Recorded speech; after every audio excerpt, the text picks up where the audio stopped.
Welcome to Novara Live. It's me again. I'm Michael Walker, and I'm joined by David Adler. How are you doing, David? Great to be with you, Michael, on such a sunny spring day to celebrate such great news that we have to share with our viewers this evening.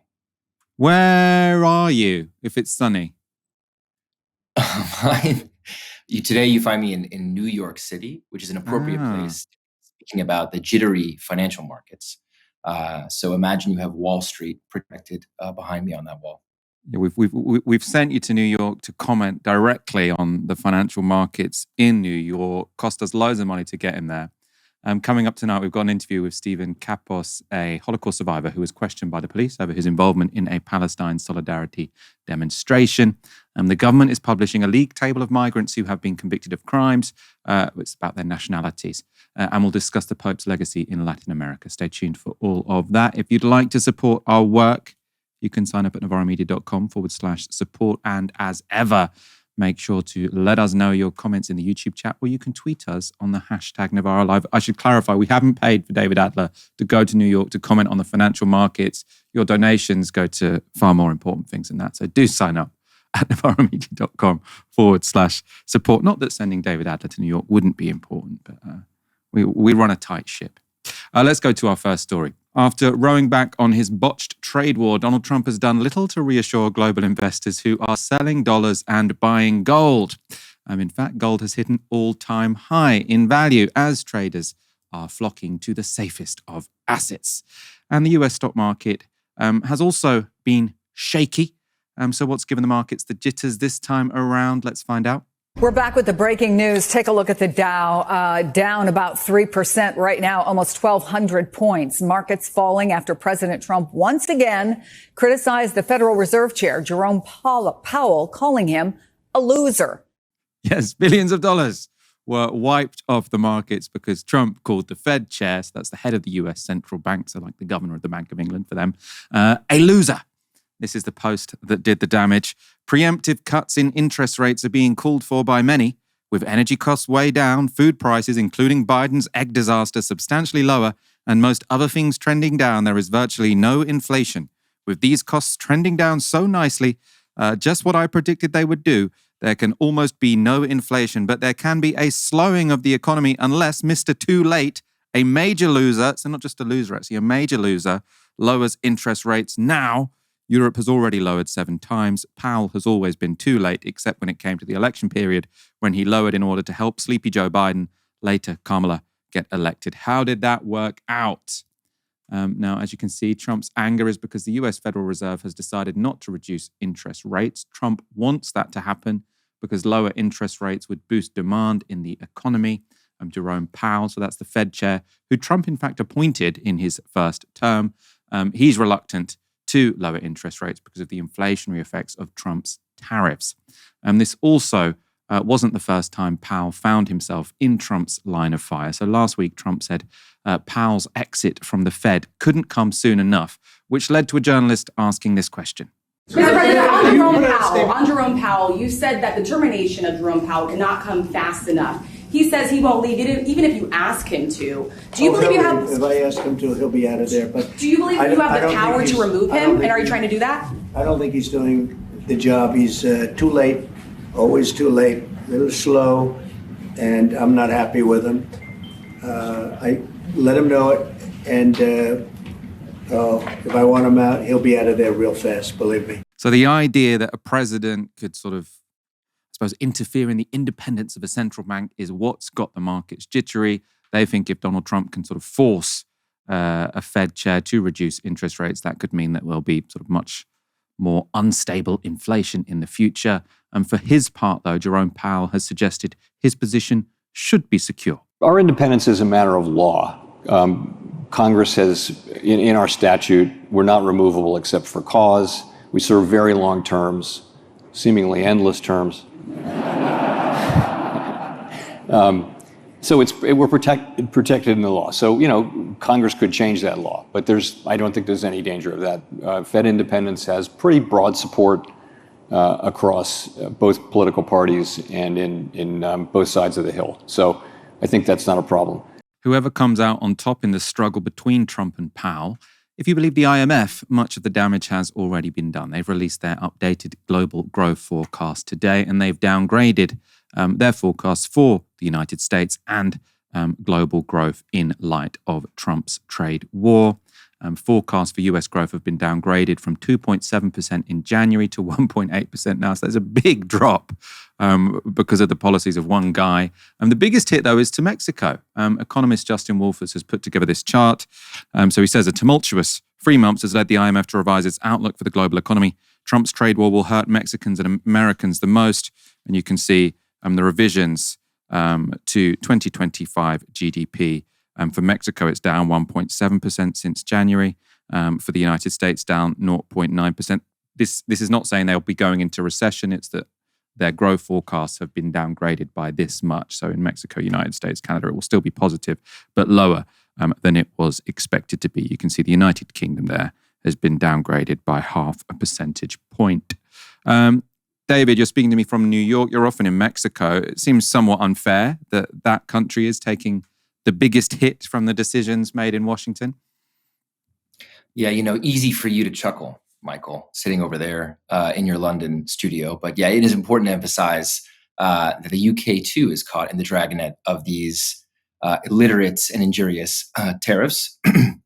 I think that it's important to emphasize not just the injurious nature, but also the illiterate one, because even looking at that Truth Social post from Trump, we end up having to go on a long tirade or a long digression about what's happening in the bond markets. I mean, it's not at all evident that the hydraulic relationship that Trump is trying to draw between a falling interest rate and then some kind of big investment boom or flooding of money back into the U.S. American economy is really going to happen, because what we're seeing in the past few days is a broken mechanical relationship between the stock market and the bond market as people move towards a sort of sell America or flee America approach to investments. There's just a loss of confidence in the U.S. American economy, a loss of stability in investor expectations about where it's going and what decisions might emanate from Washington that could affect their pocketbooks. And so there is something really wild going on the markets that I think not even certainly Trump doesn't understand, but I think inside his cabal of economic policymakers, there's a lot of confusion about how they can fix what they have on Liberation Day moved to break so emphatically. But I think the point about Mexico is really important. We've spoken on this show, and I've written at length about the strenuous journey of the so-called fourth transformation, inaugurated by Andrés Manuel López Obrador, AMLO, and now continued on by his successor, Claudia Sheinbaum. The strenuous effort that they have made to secure Mexico's economic sovereignty, even within their geopolitical and geoeconomic position as neighbors in the United States, with that great adage from the old Mexican dictator Porfirio Diaz, poor Mexico, so close to the United States and so far from God. And there's a sort of vengeance of that dictum, that despite the fact that AMLO and President Sheinbaum have made such effective moves to secure things like medical sovereignty, trying to boost the production and regulation of medicines inside Mexico, energy sovereignty, reclaiming their natural resources, fiscal sovereignty, not indebting their country and trying to be really wary of their approach to the International Monetary Fund. That regardless of that strenuous effort, now they're caught really in the crosshairs of Trump's tariff wars. And I think this speaks to the really deleterious and dangerous nature of this unilateral coercive economic measures that the Trump administration has taken, because we have to see these not just from the economic angle in terms of growth prospects, but also in terms of their political angle. What happens to incumbents when growth prospects decline? People tend to get angry. Certainly their opposition, but rather opportunistically, can capitalize on these new IMF forecasts to say that there's mismanagement at the highest levels of government. These pose a risk, a concrete and very tangible political risk to the few governments that we have across the Western Hemisphere in particular, as imbricated as they are with the U.S. American economy, to their future. And so we should be doubly worried about the pocketbook impact for U.S. Americans, as for Chileans or Colombians or Brazilians or indeed Mexicans, but also about what it means in terms of sparking a wave of kind of unrest. As many declarations and as many mobilizations that these governments want to lead to try to mobilize their base of support to say we're going to stand up to those measures, ultimately it is a major challenge for them to manage these new trade relationships. Now, that's the pessimistic outlook. There's also an optimistic outlook. I've just come back from China, which was an incredible opportunity to understand how the U.S.-American geopolitical and geoeconomic rival and principal target of these tariffs is relating to the tariff war. And there was a tremendous sense of tranquility, of calm, of patience with this approach. As much as Trump is trying to sort of shake the table and restart anew, as his predecessors have done several times. We think back to 1971 and the Nixon shock that was engineered out of the White House, again, leaving the gold standard, and sending the global economy into a seizure, where the U.S. tried to sort of rearrange all the pieces in the global economy to its sort of imperial benefit in the capitalist world system. And it's a different scenario than we are today. The U.S. is trying once again to assert that advantage in the world system, but it's not clear to what extent in the not just the short term, where I think political incumbents do face a major risk as a result of these economic shocks, but in the medium term, where countries have more options to rearrange their geoeconomic position, to reconsider their medium-term economic strategy vis-a-vis the United States. I think that it's impossible to imagine that this doesn't lead to a really substantial and perhaps very salubrious rearrangement of the international economic order away from deep forms of dependency to this highly unreliable U.S.-American economy that is turning out to be something like a paper tiger, as Mao once predicted, and towards more reliable, local, regional, and otherwise multipolar arrangements that secure even greater forms of economic sovereignty. So no one is as vulnerable, no one is as exposed to these unilateral coercive economic measures that the Trump administration or the perhaps third-term Trump administration staring down the barrel of his authoritarian machinations may impose. And if anything would make sort of third countries question their relationship to the United States and their reliance on this as a sort of sensible, rational actor, reporting from the Wall Street Journal, I think would confirm their doubts. There has been some really interesting reporting over the past few days about how Trump's U-turn on his trade war came about. This is from the Wall Street Journal. Trump advisors took advantage of Navarro's absence to push for tariff pause. Now, the context here is that Peter Navarro, he's the most hardline supporter of tariffs in Trump's administration. Apparently, they just hired him by looking on Amazon for someone who really hated China. And he's who was sort of at the top of the search, so he was hired, and then he sort of masterminded the trade war. Trump liked the guy, but his other advisors didn't. And to get him out of the picture, they came up with a cunning plan. So this is from the Wall Street Journal. On April the 9th, financial markets were going haywire. Treasury Secretary Scott Bessent and Commerce Secretary Howard Lutnick wanted President Trump to put a pause on his aggressive global tariff plan. But there was a big obstacle: Peter Navarro, Trump's tariff-loving trade advisor who was constantly hovering around the Oval Office. So that morning, when Novara was scheduled to meet with economic advisor Kevin Hassett in a different part of the White House, Bessent and Lutnick made their move, according to multiple people familiar with the intervention. They rushed to the Oval Office to see Trump and propose a pause on some of the tariffs, without Navarro there to argue or push back. They knew they had a tight window. The meeting with Bessent and Lutnick wasn't on Trump's schedule. The two men convinced Trump of the strategy to pause some of the tariffs and to announce it immediately to calm the markets. They stayed until Trump tapped out a Truth Social post, which surprised Navarro, according to one of the people familiar with the episode. So this is the country which, the architect of the international financial order that we've had since the Second World War.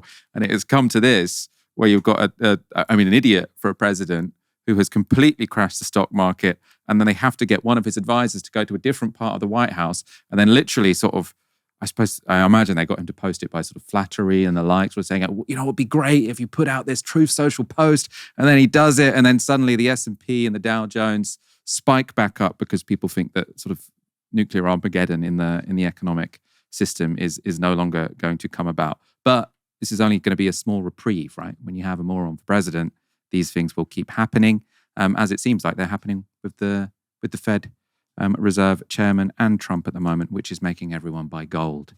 We're not going to tell you to buy gold. There are lots of, I think, sort of online YouTube shows sort of where you get gold adverts.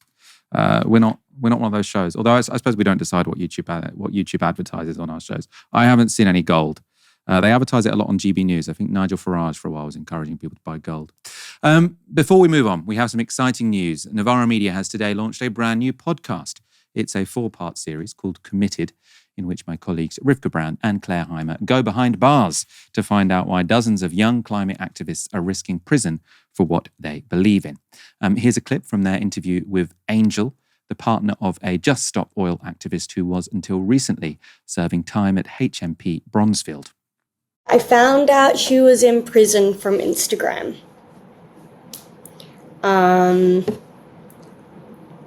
But people had messaged me, but I hadn't seen it. I saw her on Instagram. And I think I was at my grandparents' house and I was just about to head off to uni. I was visiting them for a cup of tea in the morning. And it was just like shell shock. I think I didn't really process it for a few weeks. Like I didn't cry, I didn't really feel anything.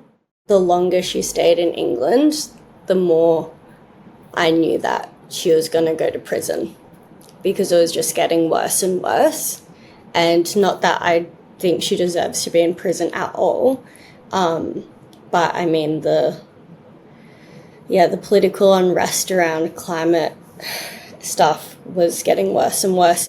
I remember just feeling like so much like ambiguous grief and loss around the situation, especially before I could get into contact with her, because like, I don't know, it was nothing no one I really knew could relate to, nothing I could even talk to Rosa about. And of course I knew Rosa's friends and such, and my friend and our friends, here were obviously sad, but it was like these feelings were perpetuated by so much fear of just like Rosa's safety and how she's feeling. The first episode of Committed is available now from our podcast feed or the link in the description below. I passed through the barrier and found myself in the world of a nightmare. The living lay with their heads against the corpses, and around them moved the awful ghostly procession of emaciated, aimless people. This is what the Germans did. That was the 1945 report of BBC war correspondent Richard Dimbleby, the first reporter to enter the Bergen-Belsen concentration camp at the end of the Second World War. This April marks the 80th anniversary of the liberation of the Bergen-Belsen camp by British forces, and thousands are expected to turn out to Parliament Square on Wednesday to mark the sombre occasion as part of the Yom HaShoah Holocaust Remembrance Day.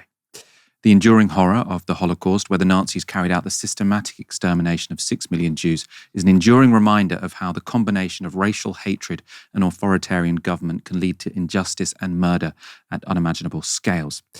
But how the memory of the Holocaust should relate to contemporary politics is a matter of deep contention. At one extreme, on Yom HaShoah last year, Benjamin Netanyahu said this in a speech. "I say this simply. The suppressed anti-Semitism in the West that bubbled under the surface ever since the Holocaust is now rearing its ugly head. Previous generations spread lies of how Jews poisoned wells, used the blood of children to make matzah and spread disease. Today they spread new lies that we are committing genocide and causing famine in Gaza. This could not be further from the truth." At the other end of the spectrum is a man like Holocaust survivor Stephen Kapos. Stephen Kapos was born in Budapest in 1937 and lived in hiding after the Nazi invasion in 1944. That was until Hungary was liberated by Soviet forces. His father was held at the Bergen-Belsen concentration camp. Stephen, now 87, is a member of the group Survivors and Descendants of the Holocaust Against the Genocide in Gaza, and I spoke to him earlier today. I began by asking him to describe his experience as a 7-year-old in Hungary living under Nazi occupation. The war hasn't reached Hungary until very late. And the Germans suddenly invaded when they discovered that the then Hungarian government was starting to put feelers out towards the West about leaving the alliance. And of course, German intelligence got wind of that. And suddenly a close ally became an unreliable ally and invaded in March 1944. March 19th, actually, on 1944. I have to say that because I was 7-year-old, I was not aware very much of the political implications of what was going around me. And I did realize there were German soldiers everywhere all of a sudden. I didn't understand that that was threatening to us particularly.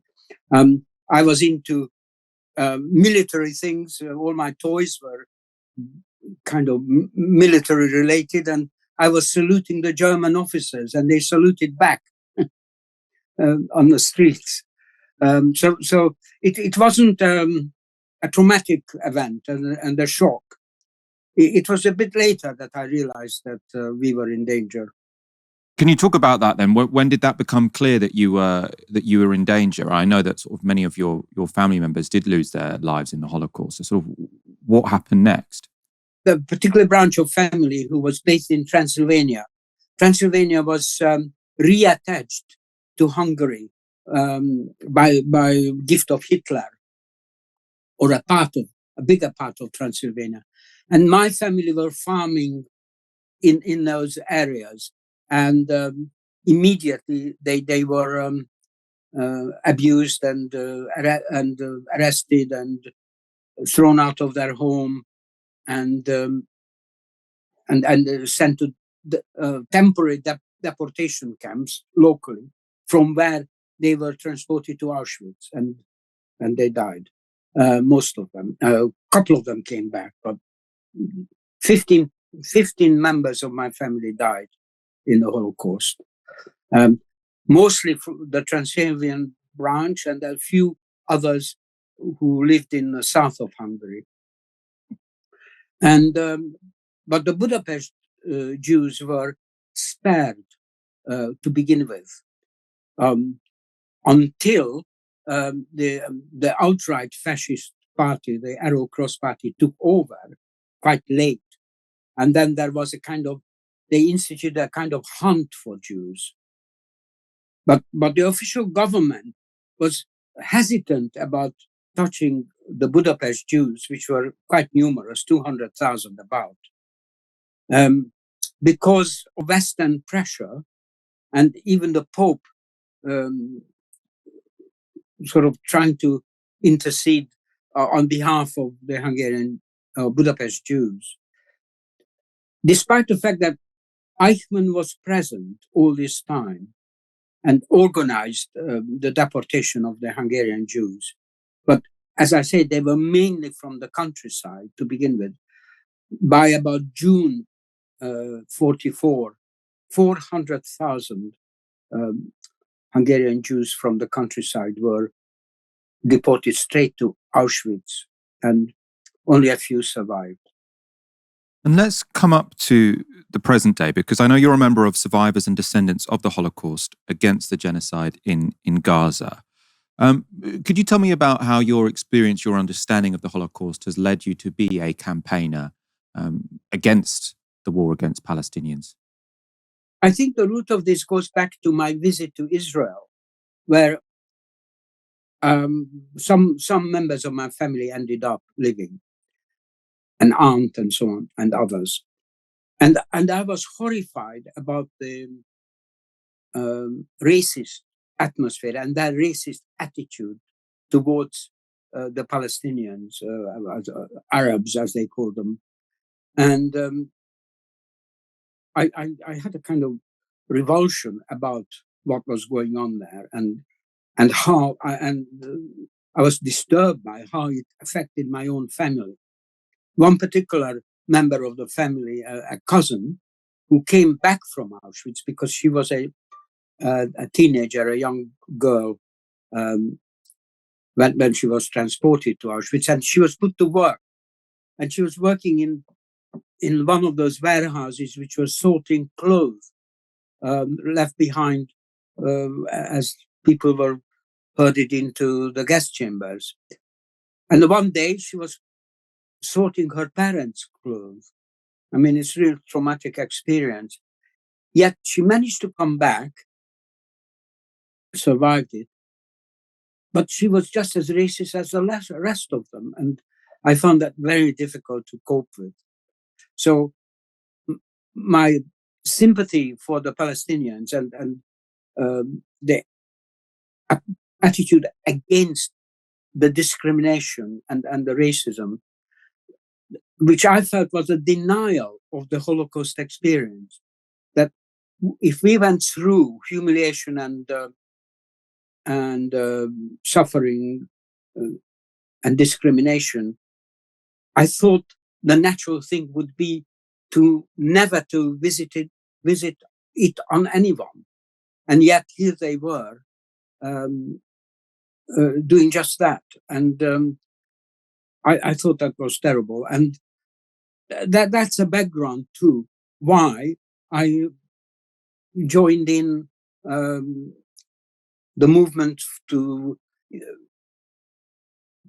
have solidarity with the Palestinian people through the Palestine Solidarity Campaign, even before the events of Gaza, and then joined more actively when this terrible genocide was being perpetrated.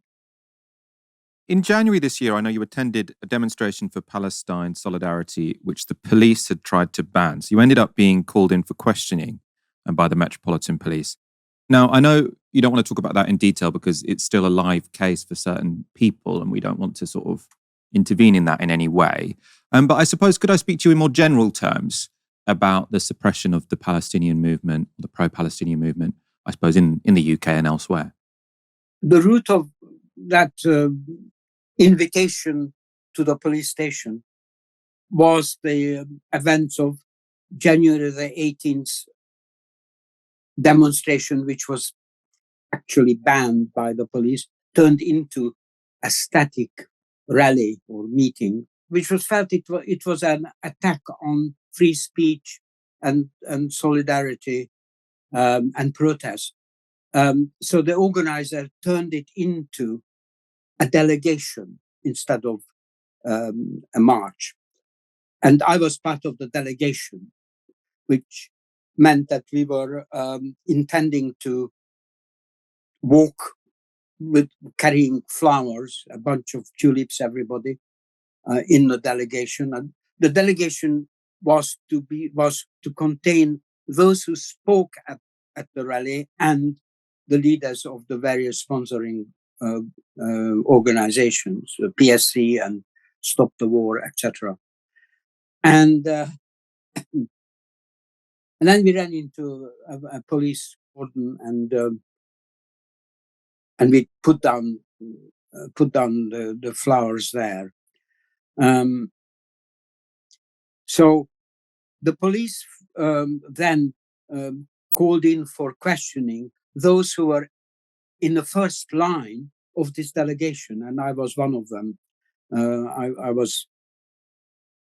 was between Jeremy Corbyn and John McDonnell, as it happens, and they were some of the first people who called in for questioning on their caution.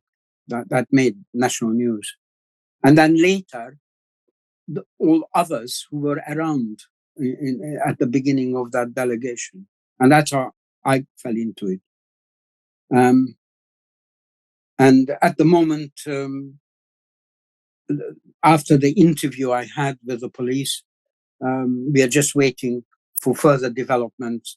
When all the interviews are completed, and we don't know how far they're going to go down the line, so to speak, to call people in because they are taking their time.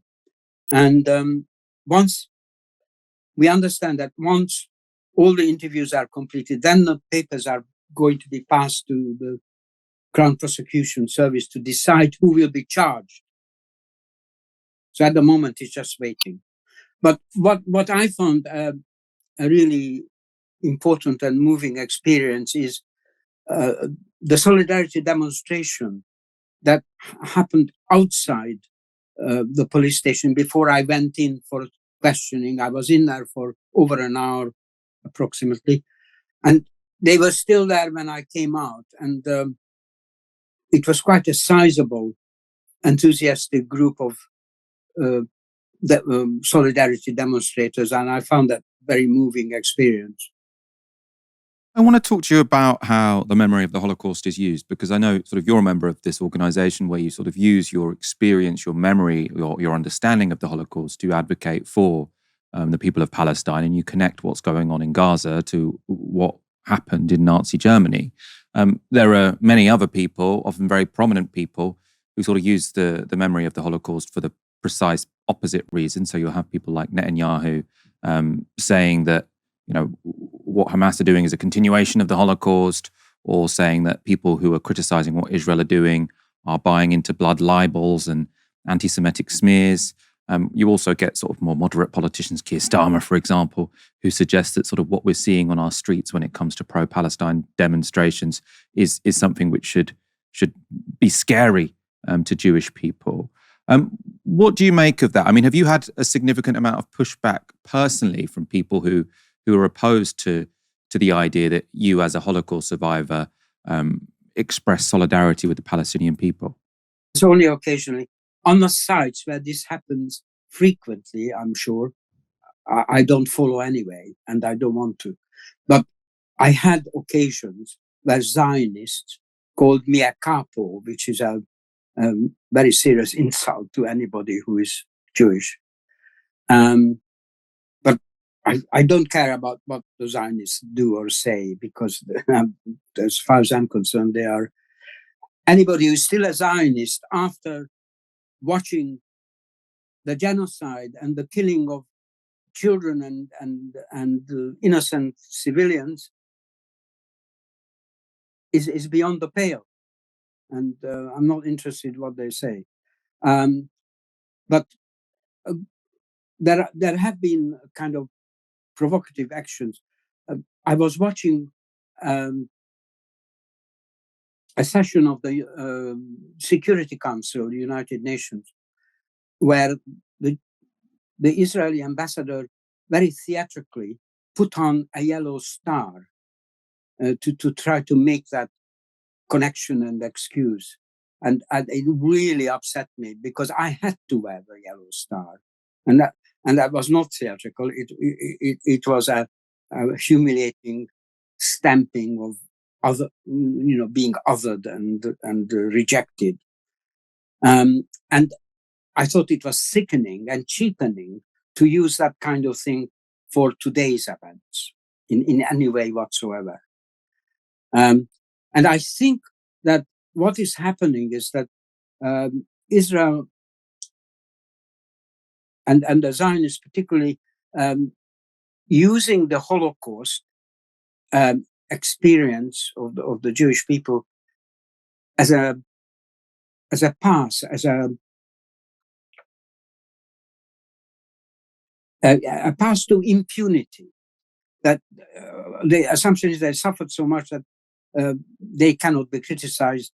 They are free to do anything, and then this is turned on a completely innocent people, the Palestinians.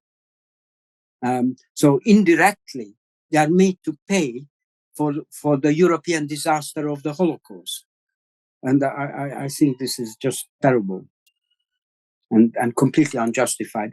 But anti-Semitism, as such, has been generally used as a weapon against, quite widely, against the left, against Jeremy Corbyn.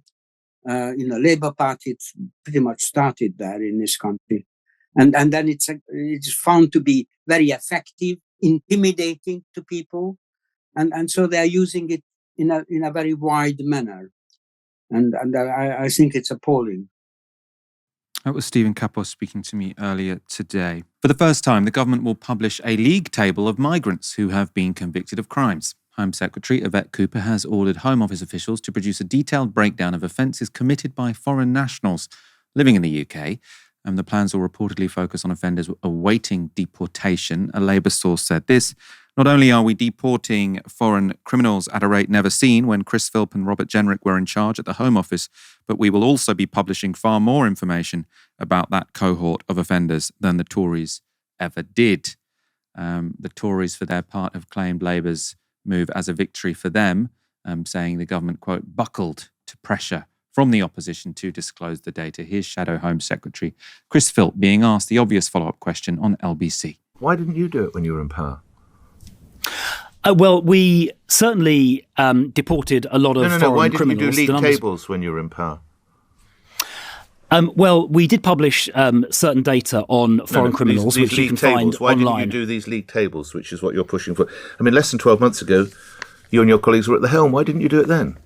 Yeah, well, I wasn't responsible for the immigration figures 12 months ago. But look, we think this is the right thing to do, and that's why we've been pushing the Labour government to do this. Okay. They've obviously responded to that pressure. But what we really need, the really important thing, is to make sure that not just some, but all foreign criminals get removed. Okay. One of the things that's stopping that is the way that the human rights laws are being applied, and that's why we proposed an amendment, again, to the Borders Bill just a few weeks ago to disapply the Human Rights Act from immigration matters, so foreign criminals can't abuse that human rights legislation in order to stay in this country. Waluigi Mangione in the comments asks, is there promotion and relegation in this league? Let's go to some more details about this. Foreign nationals who get sentenced to more than 12 months in prison in the UK are currently subject to automatic deportation, and Labour have increased the numbers being deported since they took office last summer, and the number of offenders awaiting removal from the UK has also gone up. And the factors explaining the increase in people awaiting deportation is early releases from prison due to overcrowding, legal backlogs, and instability in some countries of origin of foreign nationals. Labour are claiming that sort of if they publish this, it will be easier to get agreement from countries that they are able to send them back. So they could say to a country, you've sent this many criminals to our country, you must take them back. And maybe they're also going to include it in trade deals. More likely, it seems that these will mainly just increase distrust and hatred of migrants. Author Nels Abbey made this point in a post on X. If the Labour government really intends to release migrant crime league tables, then they must also release migrant contribution league tables. Releasing one without the other only serves to cast deeply bigoted stigma on hardworking and law-abiding people. I think that's a very good point. David, what do you make of this? I'm not really sure what Labour think it's going to achieve. Some of the reporting is suggesting that they're saying this will help them defeat reform at the local elections. To me, this seems like it's going to raise the salience of immigration, which isn't, a topic that they do particularly well on, especially against a party like Reform. What's your take? I guess my take is if you are competing to race to the right of a party who goes on LBC to say, we need to disapply a human rights law, you're probably not doing human rights defense very well. The whole thing reeks of a Trumpianism that's impossible to ignore. I mean, this is so far past even the 2015 mug about Labour being hard on illegal immigration.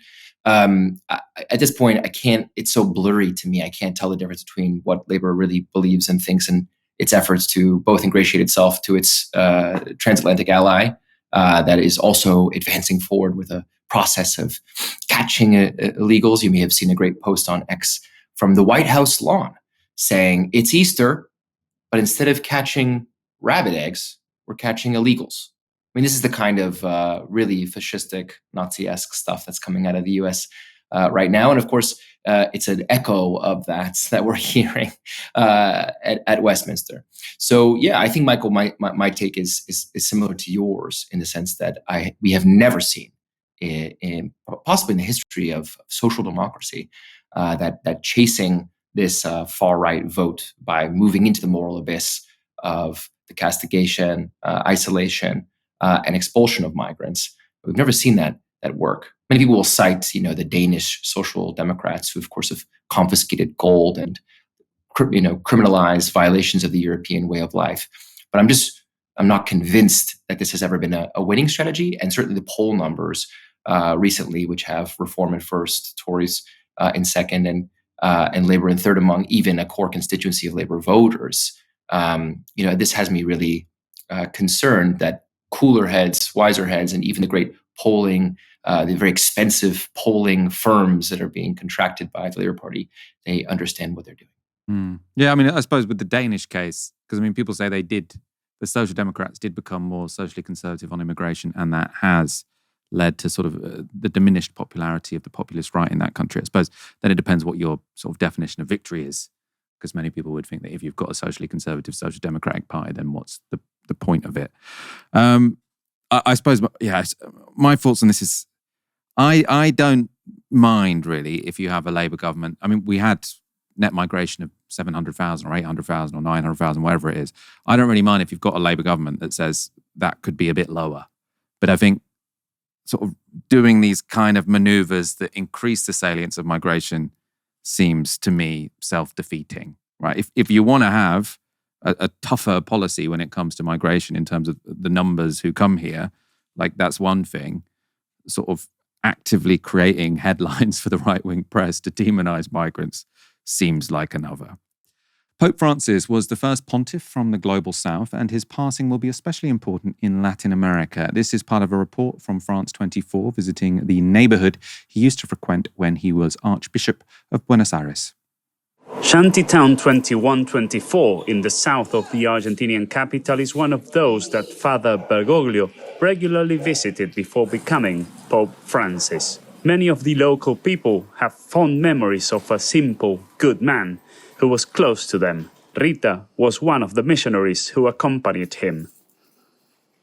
The Pope sat at this table. He often came here to eat. Then Archbishop of Buenos Aires, he refused to be called Monsignor. People would sometimes ask him, "Father, why are you coming here? Why don't you go uptown? You'd be better off there." And he would reply, "I like it here. I'd rather be here with you than in the cathedral."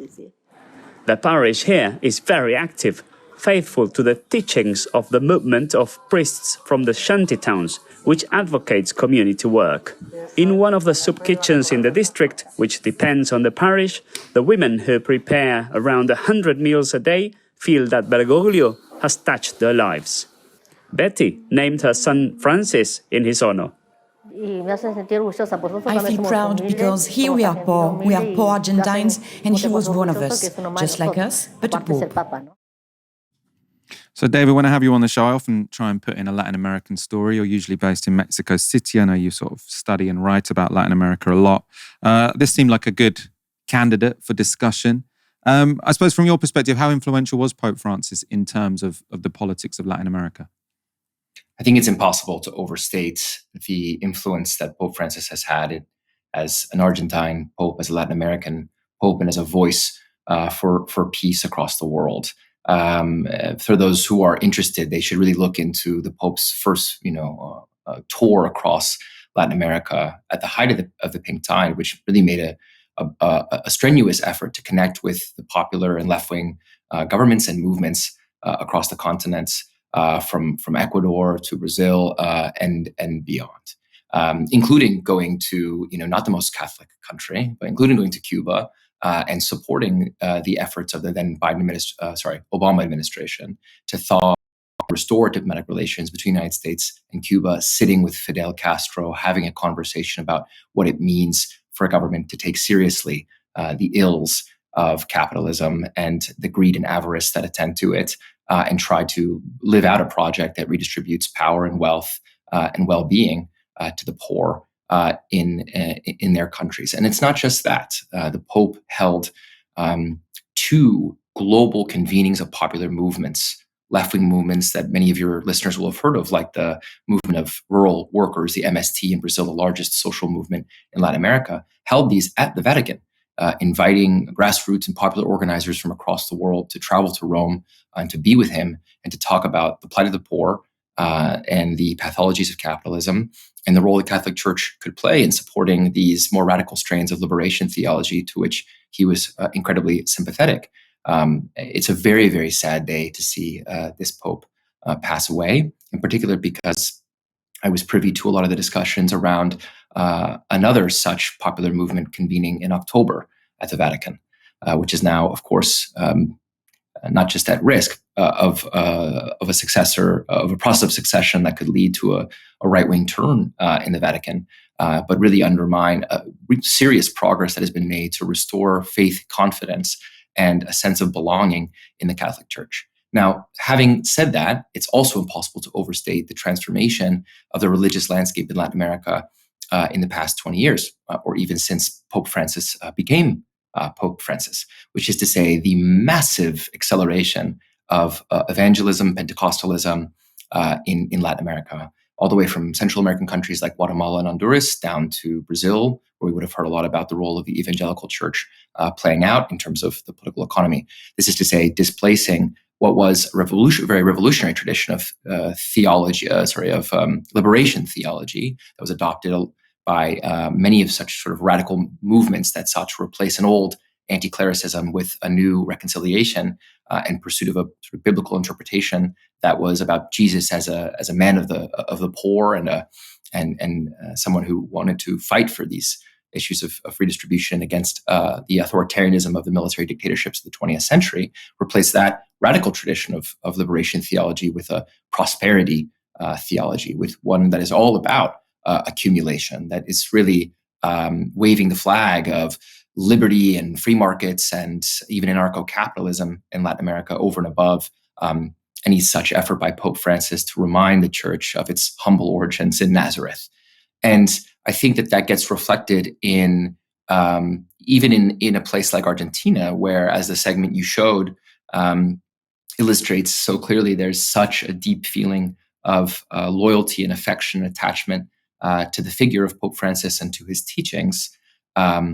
This is a country where President Javier Milei very recently, despite his lamentation of Pope Francis's passing, very recently was tweeting things like "Zurdo hijo de puta comunista," piece of shit communist, Pope Francis, you were the incarnation of devil on earth, and speaking out, against the church in this very, shall we say, blasphemous way, but that still found resonance among a certain sector of the Argentine population, a certain sector of the Latin American population that was waving again this more autochthonous, not even U.S. imposed, autochthonous form of anti-communism that has since spread quite far across the continent. So I would say there is, starting now at the moment of his passing, going to be a tremendous battle and contest over the interpretation of his legacy, of the preservation of his teachings.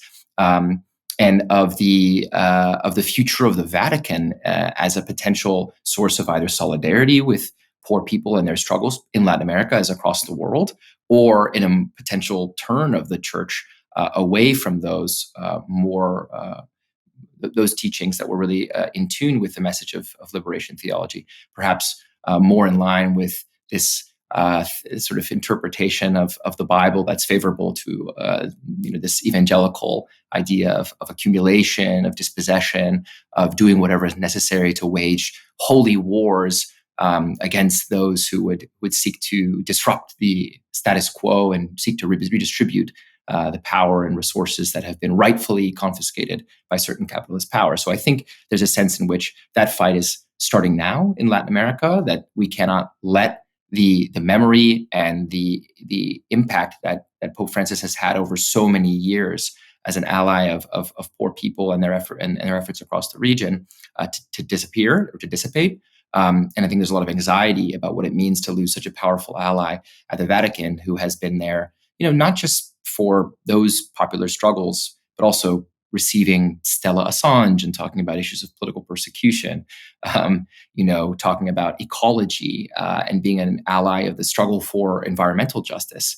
I mean, these things, which were unheard of at the Vatican, really became the dominant strain of Catholic teaching and theological interpretation over the course of his tenure as Pope. And I think that there's a lot of sadness, but a lot of concern that may be lost in the wash of this right-wing reaction that could soon crash over the Vatican. And I mean, so in Latin American politics, I suppose, because I think of Pope Francis when I think of Latin American Catholicism, and then I think of the people around Bolsonaro when I think of sort of Latin American evangelical Christianity. Is it? Am I sort of understating or underestimating the extent to which there is also a conservative version of Catholicism in Latin America? It's not the Catholics are the left-wing ones and the evangelical Christians are the right-wing ones. Presumably there's quite a lot of nuance here. Yeah, I think that's exactly right. I mean, let us not forget the tradition of the Catholic Church that was opposed, even at the time of these military dictatorships, to that new liberation theology that accompanied the movement against authoritarianism and U.S. intervention in the course of the 20th century. That is heavily allied historically as well as contemporaneously with the ruling classes, in places like Chile or indeed Argentina and Brazil. I mean, the role the church played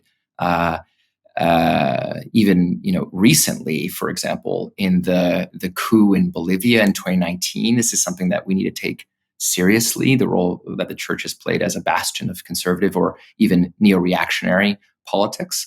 And then in eras like Pinochet's Chile and sort of historically, and thinking about the more neocolonial elements and how they've come with a rich tradition of their own Catholicism. And that's now taking the form of things like Opus Dei, El Yunque, these strains of Catholicism that are really fringe and almost fanatical and cultish in their way, but they're extremely powerful. Many of them emanating out of Spain, but strengthening that line of kind of more hardcore.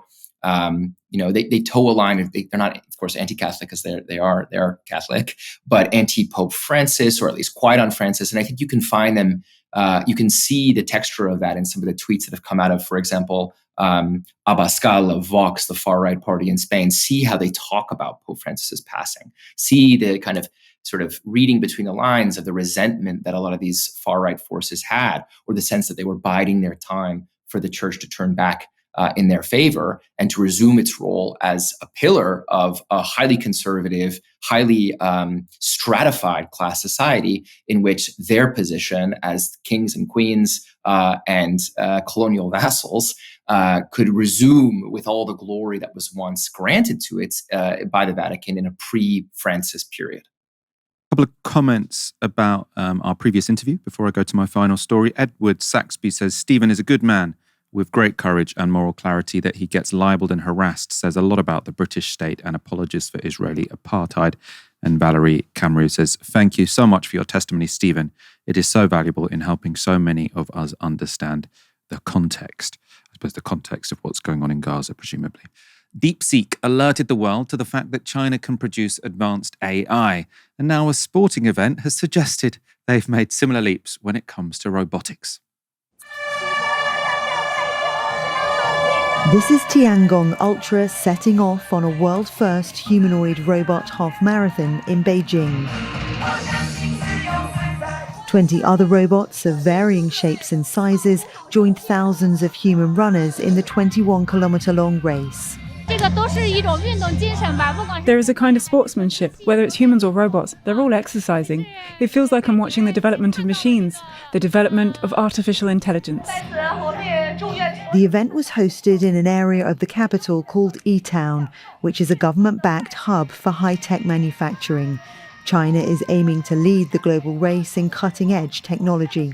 For me, I think in about 5 years' time, these products will begin to appear in everyday life and in the family home. There may be certain limitations on their capabilities at first.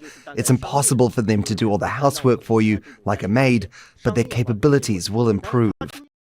Now, that might look more funny than impressive to some degree. But I think the idea here is that sort of once you combine robotics with sort of self-learning AI, then you can get somewhere really powerful, because you end up with embodied knowledge, embodied AI, and then we really don't know where it's going to go. The Guardian has an interesting report this weekend on the development of so-called embodied AI, which say the technology is reshaping daily life in China. Now, it includes a description of a group of young people getting food delivered via drone. So they say a drone loaded up with goods from a shopping mall less than 3 kilometers away flies into view and earshot, hovering over the delivery station for a moment before steadily lowering and depositing the goods into a sealed box that can only be unlocked by entering the customer's phone number. Dinner is served with not a human in sight. Meituan aims to beat human delivery times by about 10%, although perhaps because of its journey whizzing through the clouds in a thin polystyrene box. The food, char siu pork and a waffle, is slightly cold. So there's a severe downside there to getting your food delivered by drone, but you can see how the technology could develop to be fairly impressive and, I mean, ultimately ubiquitous if you get everything delivered by drone. The article also mentions an event at this year's Spring Festival Gala. Now, it was a troupe of humanoid robots doing some very impressive human-like synchronized dancing. This has apparently been viewed billions of times. This one is somewhat scary, I suppose. It looks a bit like a sort of robot army, but just for now, dancing. I suppose when you give them AI capabilities, you don't know what they're going to do next. This is also a very enjoyable video of robot dogs. They're apparently now a big deal. So you can see here a robot dog playing with the now outdated kind, I suppose, made of flesh and blood.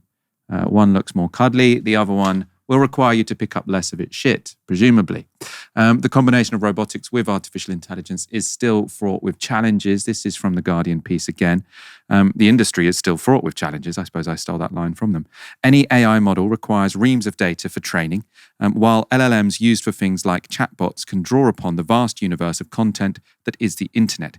The data for robotic AI models, such as information on how to physically move through space and interact with objects or people, is relatively scarce. In the world of autonomous vehicles, another sector that China is focusing on, a car needs to be able to navigate through 6 axes or degrees of freedom, forwards and backwards, left and right, up and down, and the rotations between these positions.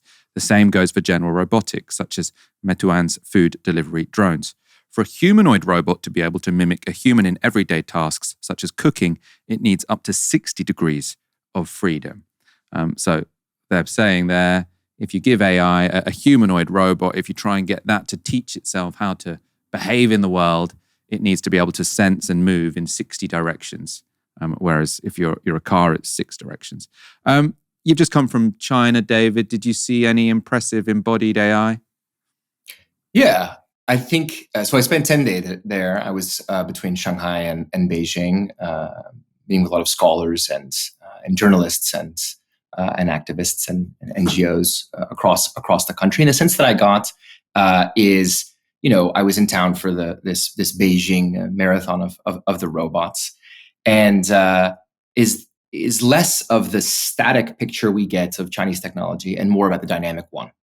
You could go to Seoul or Tokyo or other places that to a London resident or even to someone living in New York feel quite futuristic. I mean, feel really developed in terms of the displays of lights and skyscrapers that you see developed. The difference in China now is a sense that things are changing really, really rapidly. The speed and the scale and the scope of technological innovation is unmatched, is unparalleled in human history. And that's felt also in people and conversations and a certain sense of the Chinese model of development. I mentioned at the outset of this program that despite every effort by the Trump administration to menace the Chinese, to launch the harshest economic measures they can against their perceived geoeconomic adversary, even potentially escalating that to a kind of civilizational war, whether that's expelling Chinese academics and students from universities or calling on Palantir to lead a new opium war against the Chinese, or denigrating Chinese labor as mere peasants, as Vice President J.D. Vance has done. There's a sense in which China has already moved so far along the path of industrial development and technological innovation capacity that the ball's moving. That even in the context of these harsh tariffs, China can not only withstand and survive them, of course, having to make really serious adjustments to its model of consumption, as many macroeconomic analysts have pointed out, making adjustments to its trade flows, as the tariffs would imply, that there's a sense in which the Chinese economy has achieved a degree of economic sovereignty and industrial force and capacity, that these processes of development, whether it's on artificial intelligence and robotics, or indeed on transportation, as has become famous through the high-speed rail network, have a momentum of their own. I think that generates a lot of excitement and enthusiasm among the Chinese population. Of course, it generates a lot of anxiety and angst, I think, also seeing these robots, which, Michael, you rightly point out, look as friendly as they do, terrifyingly capable of unmanned violence. But I think there is a certain sense in which the extent to which these technologies have already been deployed to improve people's lives is really exciting, and that we don't know. It's so rare, I think. Speaking here as a U.S. citizen and someone who spent a lot of time living in England, that where everyone is convinced that nothing but downward mobility confronts us in the years and decades ahead. That it's impossible to imagine a future that is somehow enriched by these technologies as opposed to scraped away in new forms of exploitation by our own ruling and capitalist class, to be in a place where the sense is the sky is kind of the limit, that we don't even know what's possible in terms of innovation, and we don't know how much human flourishing can be enhanced by these technologies. That's a really exciting conversation to be privy to, because the one we're having in the West is how doomed are we at the hands and the whims of these tech companies that do not have our best interest at mind. So I think it's very exciting to see that come together. I think that the noodles delivered by these drones will go from cold to increasingly hot as they develop the novel technology to deliver it on time and for the consumer's benefit. But certainly, really taking seriously that however much we predict a certain doom for the Chinese economy because of its existing model and integration to the world economy, because of its investment in industrial capacity or investment in infrastructure, these things are already bearing fruit. I think we should take them really seriously and understand all of the technological innovation and industrial capacity in the context of the trade war that we discussed earlier. It is not the case, as it was in 1971, that these other countries don't have partners from whom they can source important technologies, for whom they can rely to build out their own source of sort of renewable energy. China, we should expect, as patient as they are, not trying to make any sudden moves in this current environment. I think we should expect for a lot of these technologies, with enthusiasm, to be able to be put at tremendous use and service in terms of the development of the world at large. And that gives me a ray of optimism in a very, very bleak set of circumstances that prevail over the world economy. And I hope that more people, more listeners, more viewers take a keen interest to what exactly is happening in China and what it might mean for the world beyond the Guardian headlines or beyond the saber rattling of the State Department. Do you think, I don't have strong opinions on this, it's a genuinely open question. So the way you were talking about that, it seemed as if you thought that sort of takeaways delivered by drones in China would be much more liberatory for humanity, I suppose, and human flourishing than drones delivering takeaways in the United States. Do you think that's the case? Well, I think it's a very interesting discussion. I think that we can go immediately to what would be the consequences of the sort of automation of industry. So let's go back to the Trumpian model that you were highlighting in the segment about the trade war. So there's been a big debate, as many of your viewers and listeners will have seen for themselves, a big debate about the logic or illogic of the Trump trade war, the Trump tariffs, of this articulated vision that the world is ripping off the United States and that we need to bring manufacturing back to the United States. And what's remarkable about that is not the tariff. That's a very sound view that the United States has allowed its industrial base to erode through a model of globalization that has prioritized over outsourcing to cheap labor markets, right, that have benefited mechanically at the cost, if not intentionally at the cost, of the U.S. working class share of income in the United States. But what's interesting in the United States is there is no industrial policy. There's no policy that can complement these tariffs to actually bring industry, to invest in the country, to build the infrastructure that could actually put people to work, actually have them do things with their hands, as Trump likes to glorify these old industrial workers. And if you ask the architects of this trade policy or this economic regime in the United States what they hope for, they're saying, oh, we're going to bring back car factories, but it's all going to be robots. And don't worry, we'll have jobs for a few people, not necessarily college educated, to oversee those robots in the factories. Right? So even in their wildest dreams, for these Trumpists who are overseeing this very nostalgic policy of bringing back manufacturing to the United States, there's still no place for U.S. American workers in it.